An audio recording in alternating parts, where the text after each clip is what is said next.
Hoje nós vamos continuar o capítulo 23, que tem por título Estranha Moral.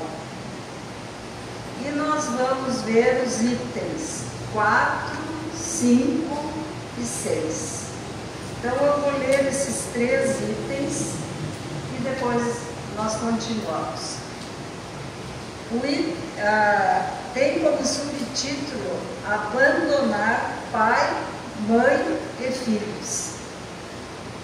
Então o item 4 diz assim, todo aquele que por amor a mim deixar a sua casa, as suas terras, o seu pai, a sua mãe e toda a sua família, receberá 100 vezes mais e terá como herança a vida eterna.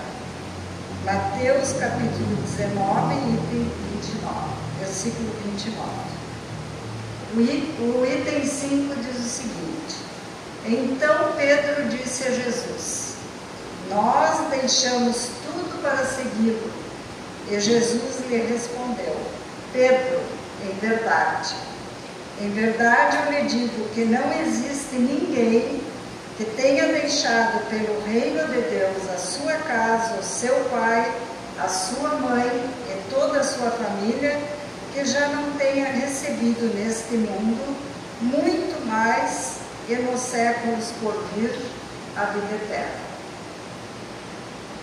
Lucas, capítulo 18, versículo de 28 a 30. E o item 6 diz assim: um outro lhe disse: mestre, eu também quero seguir com o Senhor, mas deixe que eu vá primeiro à minha casa, vender todos os meus bens. E Jesus lhe respondeu: todo aquele que, tendo colocado a mão no arado, olhar para trás, não é digno do reino de Deus. Lucas, capítulo 9, versículo de 61 a 62.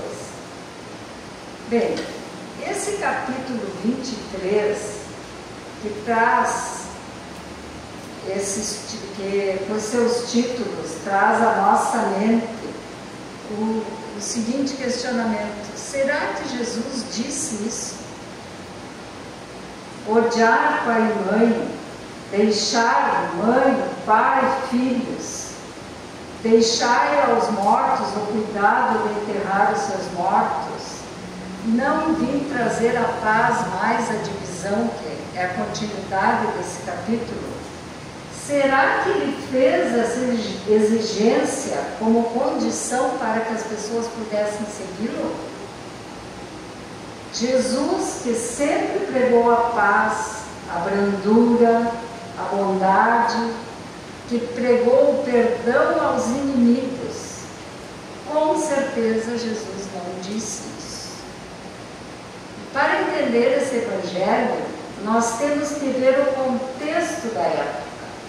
As pessoas da época não tinham conhecimento, era um período diferente, existia pouca informação, o que é muito diferente de hoje, que existe muita informação e muitos erros pelo excesso dessas informações, que às vezes nós não sabemos se estão certas.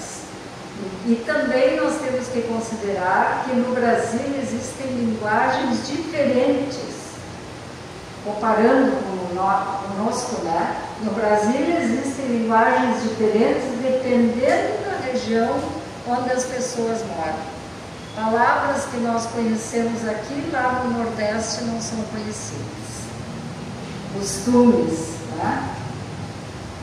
Também nós temos que considerar que são afirmativas de Lucas e de Mateus de acordo com as suas interpretações, que tem que abandonar Jesus para seguir, tem que abandonar a família para seguir Jesus. Na época, só existiam 2 tipos de trabalho: ou as pessoas trabalhavam para o poder reinante, quer dizer, ou cobravam impostos ou eram soldados, ou trabalhavam trabalhavam em suas casas. Não existia comércio. Então, tudo girava em torno da família e da sua sobrevivência. O convite de Jesus era para que as pessoas saíssem daquele marasmo e a sua busca era para que desligassem do material para o espiritual, porque eles eram pessoas muito rudes e só viviam para trabalhar, comer, né? Então eles não tinham um pingo de cultura. Também abandonar não significa voltar mais, porque na época os deslocamentos eram através de longas e demoradas caminhadas. E Jesus, ele era como um peregrino. Eram caminhadas muito penosas e muitas semanas viajando. Então ele caminhava mostrando o exemplo de como proceder através do amor. As pessoas aprendiam o Evangelho na prática, traziam novos conhecimentos baseados no simples do dia a dia, aprendendo a ser mais tolerantes e agregando com todos aqueles que queriam seguir Jesus e entendendo que as pessoas eram diferentes. A busca de Jesus era para juntar as pessoas. Ele gostava de festas, a gente vê que ele participava de casamentos, ele dançava, sempre procurando confraternizar com as pessoas. Deixar pai e mãe em seu nome expressa a sentença de que há deveres que são superiores a outros deveres. Quando é usada a palavra deixar, não significa abandonar ou renunciar à família, o que seria um contrassenso frente ao mandamento que é honrar pai e mãe. Quando nós entendemos que os interesses da vida futura se sobrepõem aos interesses da vida material e das considerações humanas, compreende-se o que Jesus estava dizendo. Além do mais, isso não acontece diariamente na nossa vida. Quando jovens se casam, eles não abandonam o pai e a mãe? Nós não constituímos outra família casando? Quando um soldado vai para a guerra defender a pátria, com risco inclusive de perder a vida, também ele não abandona a família? E isso aí é apoiado pela sociedade. Nós, durante a nossa vida, nós abandonamos várias coisas. Mudamos de cidade muitas vezes, mudamos de trabalho, nos distanciamos dos amigos de infância. Quando termina um namoro ou um casamento, existe um corte nos relacionamentos. Abandonamos filhos muitas vezes para trabalhar, deixando com a babá, ou muitas vezes entregando um celular para a criança se distrair.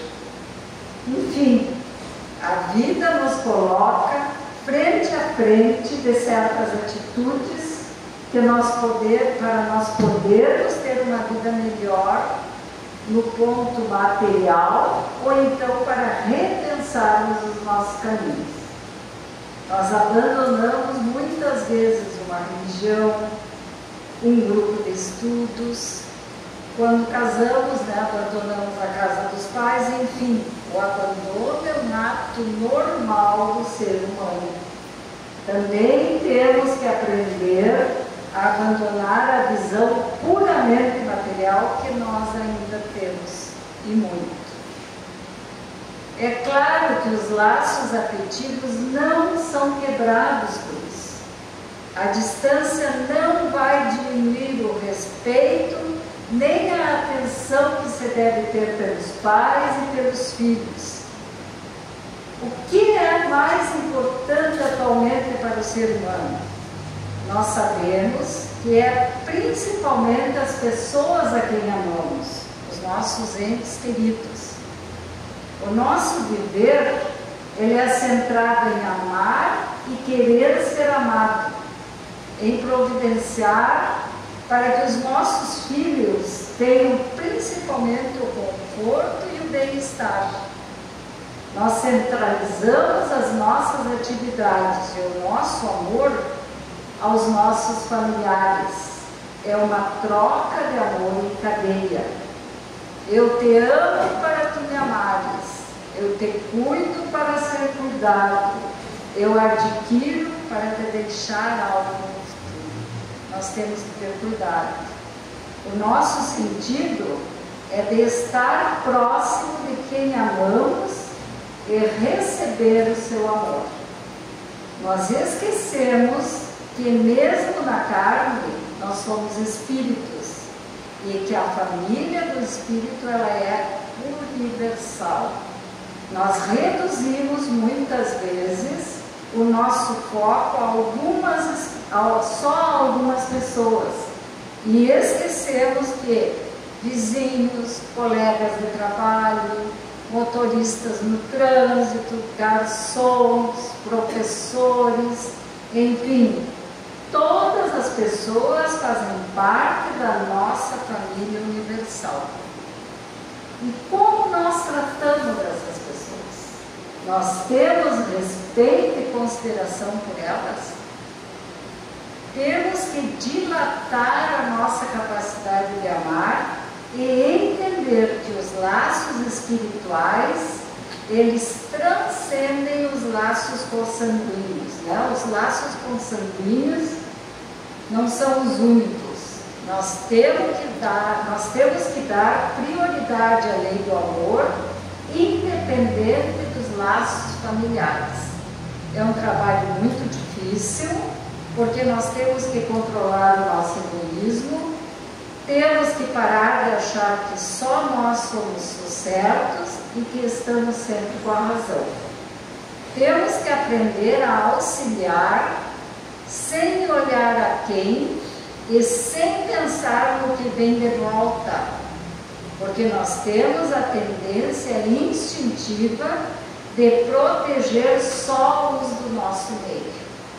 Jesus esclareceu que para entendermos a sua lição em qualquer tempo e em qualquer condição, nós devemos renunciar ao prazer exclusivista do apreço à família consanguínea, não esquecendo nunca de compreender e auxiliar.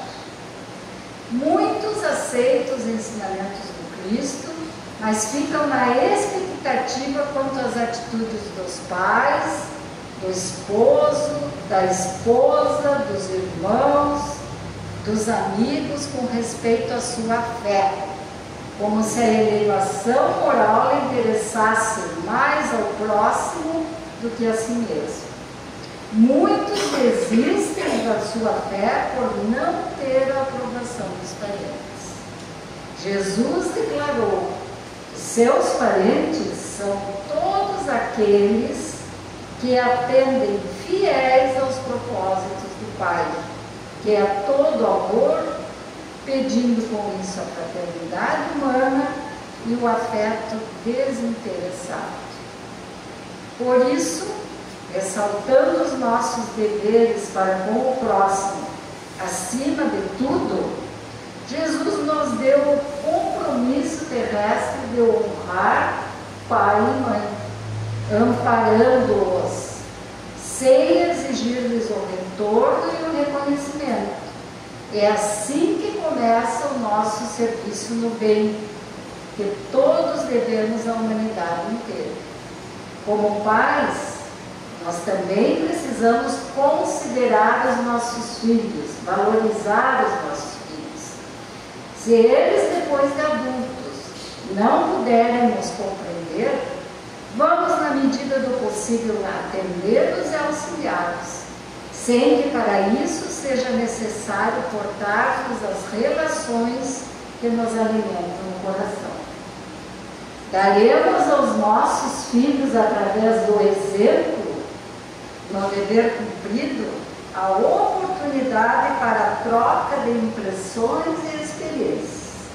Os pais, por maiores que sejam seus compromissos nos negócios ou na vida social, devem dar à família as atenções necessárias.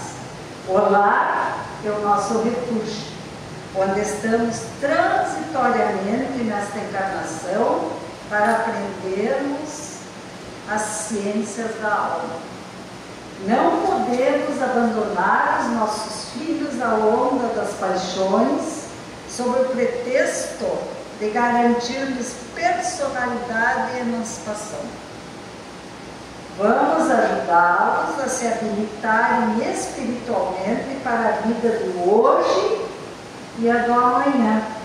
Nós devemos perseverar no aviso e na instrução, no carinho e na advertência, pois dificilmente nossos filhos nos escutarão na hora do tumulto e da tempestade.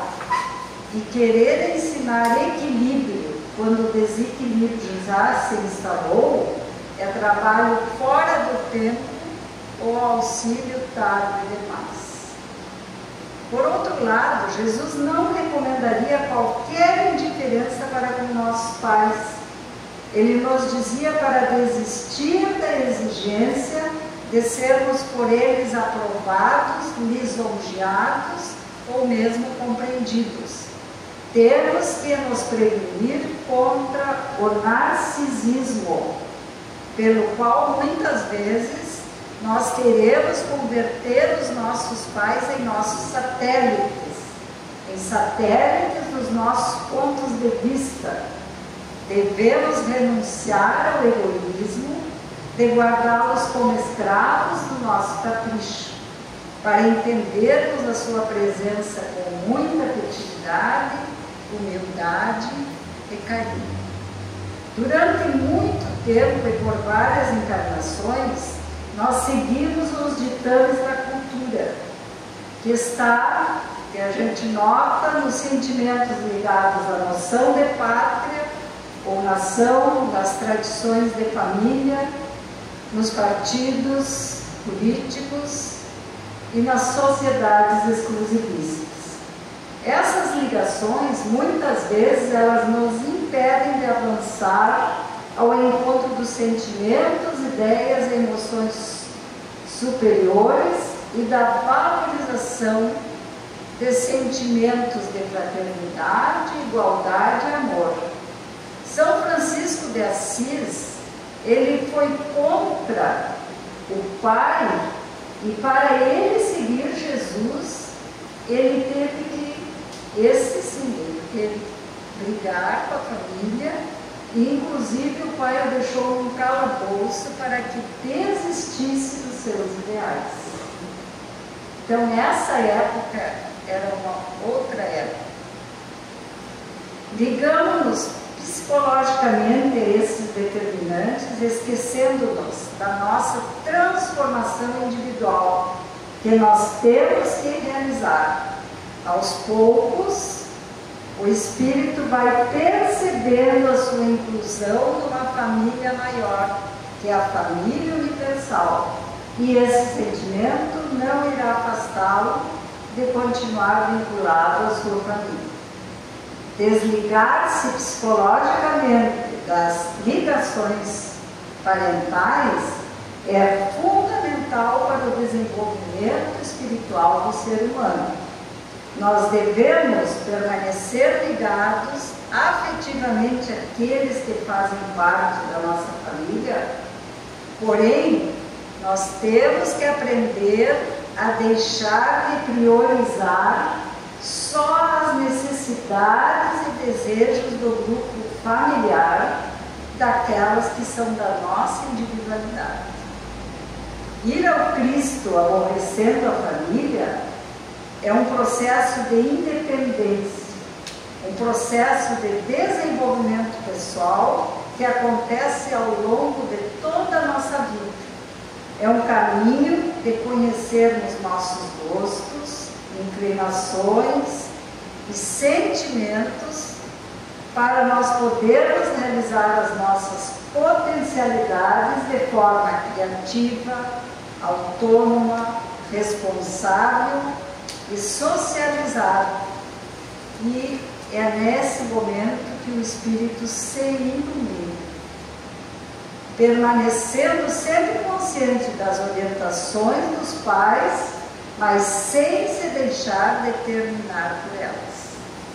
Quando Jesus disse, no item 6, todo aquele que, tendo colocado a mão no arado, olhar para trás, não é digno do reino de Deus, significa que, apesar de desejarmos conquistar a felicidade, de dedicarmos horas de cooperação e esclarecimento aos bens das tarefas de espiritualização, vem momentos em que o desânimo procura os nossos pensamentos, nós temos vontade de fugir e nós começamos a inventar desculpas. Muitas vezes nós nos sentimos doentes, temos mal-estar, imprevistos, mal entendidos, como também muitas vezes temos um sentimento de inutilidade. E aí, nesse momento, é que nós temos que reforçar a nossa vigilância. A busca do espiritual é uma tarefa de longo prazo, de várias encarnações, que só vai se concretizar no nosso íntimo quando nós consolidarmos os valores novos pelo caminho da fé e da razão. Até que isso ocorra, nós temos o desafio da nossa renovação interior, da renovação dos condicionamentos do passado que nos tiram a liberdade. Esquecer preconceitos, esquecer crenças. Apesar das lutas e receios, vamos nos manter firmes, vencendo os obstáculos que surgem, sem abrir mão do dever de se esforçar e perseverar. Ninguém que lança a mão do arado fica sem o essencial para construir uma sementeira produtiva e viçosa. Nós temos sempre o apoio e proteção dos nossos mentores espirituais, ou anjos da guarda, quem quiser dizer, dos espíritos superiores, de Jesus, do nosso, que é nosso irmão, e de Deus, que é nosso Pai. Então vamos avançar olhando para a frente e acreditando na bondade de Deus, que está nos esperando no trabalho honesto do recomeço, dia após dia. Todos os dias é dia da gente melhorar. Quantas vezes se fizerem necessárias para finalmente a gente poder vivenciar a caridade e a fraternidade e restabelecer dentro de nós e em nossos corações o reino de Deus. E que assim seja. Então, nesse momento, vamos fechar os nossos olhos e vamos agradecer mais uma vez pela oportunidade de estarmos aqui e de termos conhecimento desses ensinamentos. Que possamos segui-los sempre procurando o amor e a fraternidade para com todos os nossos irmãos. Que assim seja.